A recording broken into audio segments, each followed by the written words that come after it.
bird on a tree. I'm just sitting here. I got time. It's clear to see.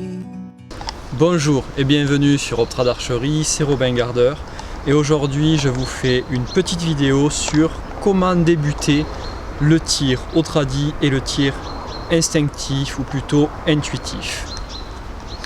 Tout d'abord, pour commencer le tir instinctif, c'est obligé, il faut la chemise à carreaux. Si vous n'avez pas de chemise à carreaux, vous ne pouvez pas tirer en arc tradi. C'est clair. Tous ceux qui portent des chemises Décathlon, c'est pas des tireurs tradi.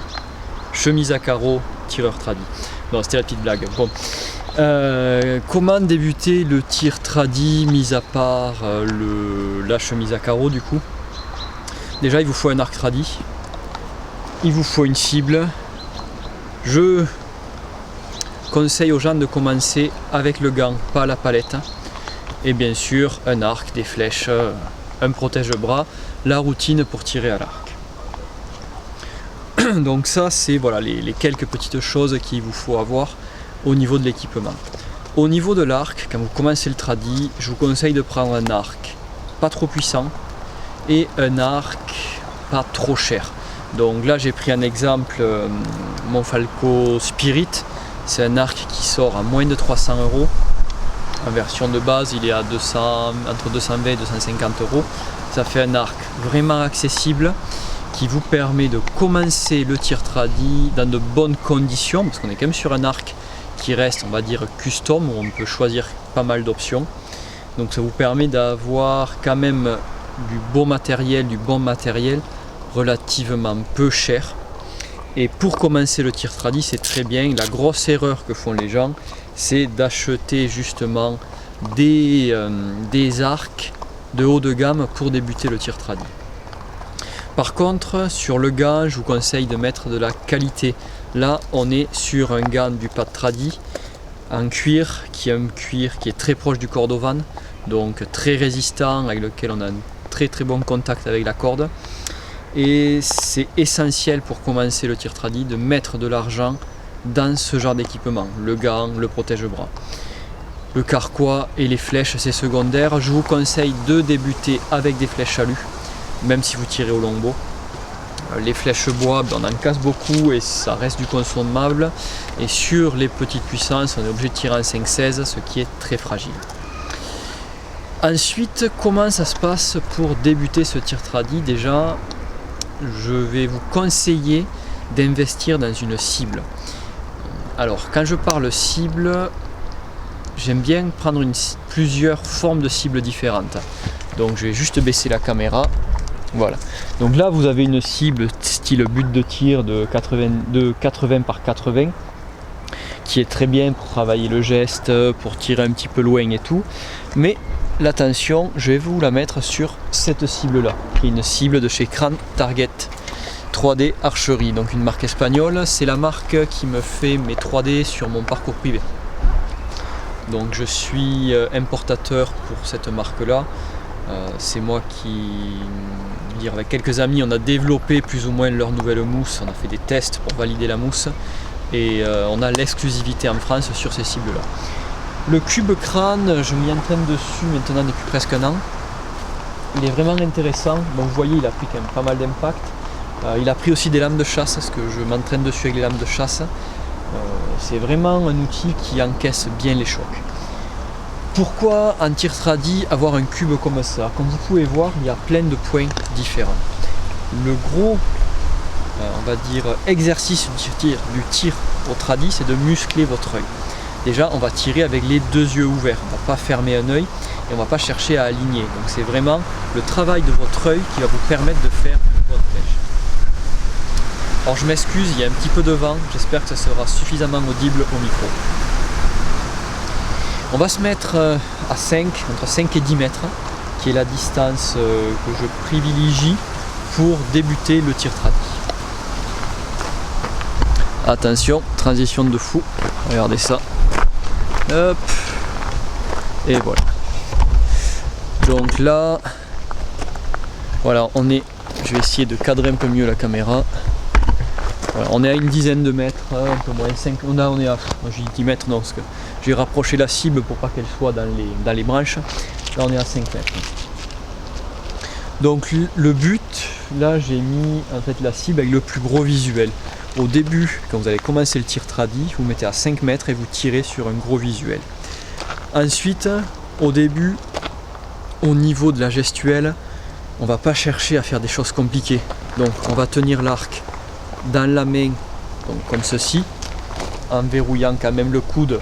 On peut écarter un petit peu les doigts pour respecter les 45 degrés.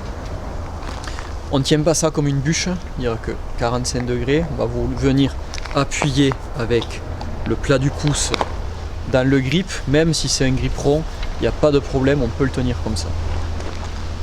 Et ensuite, il va falloir vous choisir déjà une prise de corde entre prise méditerranéenne ou split finger pour les anglophones, donc méditerranéenne, split finger, ou 3 doigts dessous. Les deux techniques ont des avantages et des inconvénients, il n'y en a aucune qui est parfaite. Pour faire simple, c'est tout, il n'y a aucune des deux techniques qui est parfaite, faut juste choisir celle qui vous correspond le mieux. Personnellement, j'utilise les deux avec différents arcs. Les deux me vont, tant que j'ai un arc dans les mains, je suis content. Une fois que vous avez choisi votre prise de corde, donc en l'occurrence c'est la prise cigarette, il va falloir déterminer votre ancrage au visage. Je vous conseille vous avez des doigts et vous avez un pouce. Donc le pouce se replie contre la main, comme ceci, et les doigts vont former un crochet. Et donc, si je me mets sur la corde, voilà, hop, je vais y arriver, ça donne ceci. Et là, j'ai un crochet qui est parfait. Et on va chercher à toujours maintenir ce crochet, à ne pas relâcher les doigts pendant la traction. Donc on fait un crochet bien franc, et vous voyez, alors vous pouvez aussi venir toucher votre petit doigt avec le pouce. Moi qui ai des mains très raides, c'est pas top.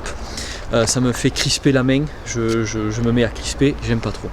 Donc je replie voilà, mon pouce à l'intérieur de la main, comme ça, et je fais mon crochet.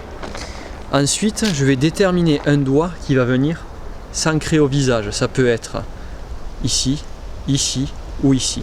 Je prends en référence toujours cette ligne par rapport à la lèvre et à la base du nez, qui permet d'avoir un contact sous l'œil et d'optimiser la précision de votre tir. Ensuite, un seul contact, c'est pas bon parce qu'on gère la longueur, mais on ne gère pas forcément la hauteur. Donc je vous conseille de venir bien plaquer votre main au visage et le pouce ici, qui est comme ça, de venir le rentrer dans le creux de la, ici là, dans le creux de la mâchoire. Et là, vous aurez un ancrage très très stable. Ensuite, vous avez juste à pousser dans l'arc, étirer et finir le mouvement en arrière. Pour lâcher la corde, on la libère, on la laisse partir. Il faut que ce soit avec le plus de décontraction possible. C'est là la subtilité du tir à l'arc en général, que ce soit sur n'importe quel arc. C'est que l'on doit être en tension et gainé et en même temps relâcher la flèche avec énormément de subtilité et de douceur. Ça, c'est en fait c'est un relâchement. C'est pas j'ouvre les doigts, c'est je relâche ma main. Alors, tout simplement, comment on aborde ces premières flèches en tir instinctif?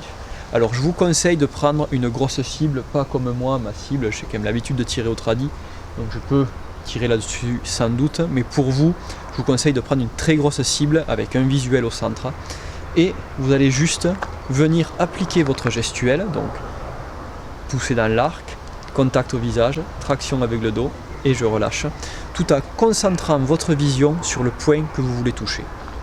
Allez, c'est parti.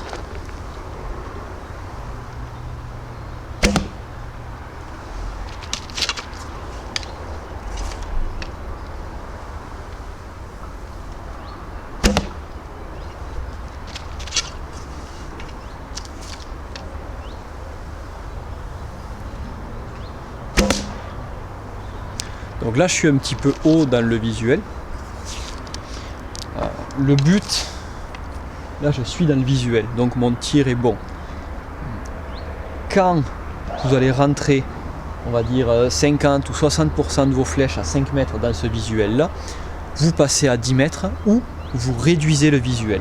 Je trouve intéressant de passer à 10 mètres. Puis, une fois que vous avez 50% de vos flèches dans le visuel à 10 mètres, vous passez à 15 mètres, puis vous passez à 20 mètres. Et une fois que vous êtes arrivé à 20 mètres, ça fait un bon palier, vous revenez à 5 mètres. Or peut-être que ça va vous prendre 1, 2, 3 ou 4 entraînements, ou peut-être que ça va venir au premier entraînement. Mais tant qu'à 5 mètres, vous n'êtes pas capable de tirer dans un cercle de 10 cm de diamètre, vous continuez à tirer jusqu'à ce que toutes vos flèches soient dedans. Et vous entraînez votre vision à rester sur ce point visé.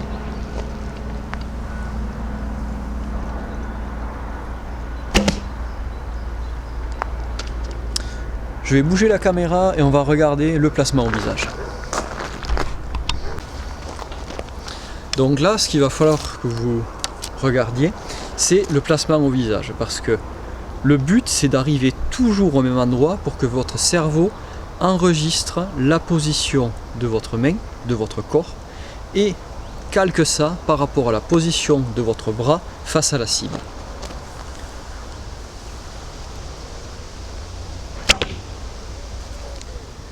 Alors pensez aussi à bien faire votre crochet. Là je l'ai un peu relâché. Bon, l'arc est un petit peu faible pour moi, donc j'ai tendance un peu à m'endormir dessus. Mais pensez à bien crocheter votre flèche, bien crocheter votre corde pour avoir une bonne libération. Donc là je crochette bien, je mets de la tension, je focalise sur le centre et je laisse partir. Donc voilà, c'était pas mal pour ces premiers tirs. Donc là vous avez vu les bases de la gestuelle. Ensuite vient une chose que j'appelle le maintien de la visée. Quand vous êtes en cible, que vous libérez, il faut maintenir la visée, comme si la flèche n'était pas partie. Pourquoi? C'est que ça va vous forcer à bien maintenir votre bras d'arc et à penser à rabaisser votre épaule. Allez, je vais chercher les flèches et on voit un petit peu le positionnement de l'épaule devant. Donc, l'épaule d'arc. Le but, c'est que votre épaule soit basse pour être le plus aligné possible. Si elle remonte, vous allez vous blesser. Et en fait, au lieu d'être aligné sur vos os, sur le squelette, sur les clavicules, sur les avant-bras, vous allez être aligné vous allez maintenir avec des muscles. Et les muscles ont beaucoup plus de limites que vos os au niveau résistance. Donc, comment ça se passe? Je vais monter et quand je suis là, j'ai un tac, je viens. Donc, je suis ici, je monte, clac, je verrouille mon épaule et j'engage mon dos. Et là, je vais continuer à tracter, pousser devant, je continue à tracter, je pousse devant, je focalise et je laisse partir. Alors c'était un petit peu long parce que je veux vous décomposer le mouvement le plus possible, mais ça peut aussi être intéressant de maintenir longtemps votre arc pour vous muscler dans l'idée de prendre un arc un petit peu plus puissant d'ici 1 mois, 2 mois, 3 mois. Allez, on recommence. Donc, je monte, verrouillage de l'épaule, charme, je focalise, je tire avec le dos, je pousse dans mon grip et j'envoie. Comme vous pouvez voir, voyez là, j'ai une trace rouge, c'est parce que je viens pousser dans mon grip.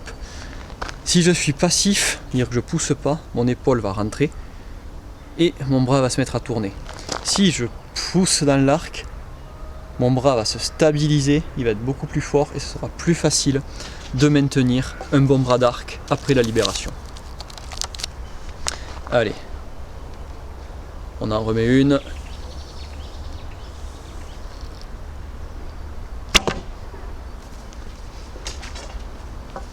On va passer sur le bloc arrière maintenant. Donc pour faire simple, qu'est-ce qui se passe à l'arrière? On a vu que devant j'avais le contact et que je venais pousser dans mon arc. Derrière je viens continuer à tirer. Quand je continue à tirer, mon coude va sur l'arrière et continue à s'enrouler. Et une fois je suis au contact, je continue à tirer et je viens juste relâcher mes doigts. Vous allez sentir des tensions dans le dos et c'est ce qu'on recherche, c'est avoir ces sensations qui vont vous permettre de caler votre tir de façon beaucoup plus précise. Donc, et là, je tire, je tire, je tire, je tire, je stabilise devant, je tire, je focalise et ça part.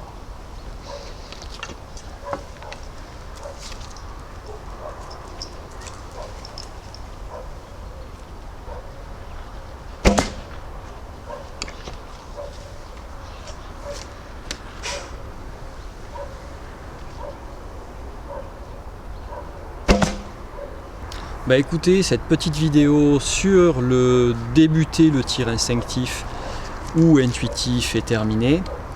Je vais bientôt faire mes stages Rob-Trad Archery, tir instinctif ou intuitif.